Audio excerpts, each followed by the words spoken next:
tras los cristales de alegres ventanales. Yo soy Encarna y tengo 100 años. Ha dicho que usted canta muy bien. Sí, cantaba muy bien. El fumar es un placer. Genial, sensual, fumando espero al hombre que yo quiero, tras los cristales de alegres ventanales. Y mientras fumo, mi vida yo consumo, porque fumando el humo me suelo estormecer.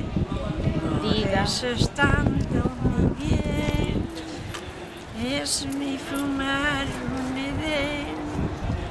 Dame el humo de tu boca, que así me vuelves loca.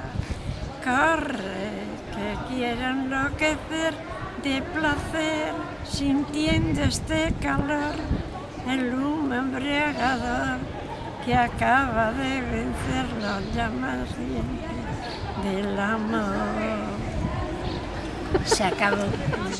El secreto hecho para llegar a 100 años. Mamá, ¿qué has hecho? Nada,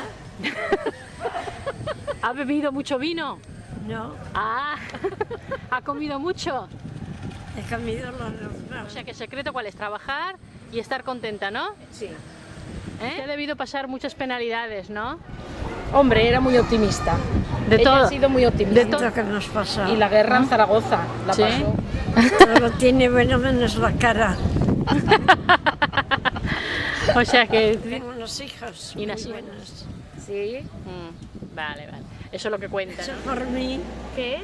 La han hecho por usted, sí, por los 100 años de usted. ¿Le gustó la fiesta? Flores, las flores Ya. que tenemos en casa. ¿Eh? Sí. Una mujer moderna, ¿verdad que sí? ¿Cómo? Que usted era una mujer muy moderna, ¿verdad? ¿Qué le parece a usted que ahora planten acelgas en los jardines?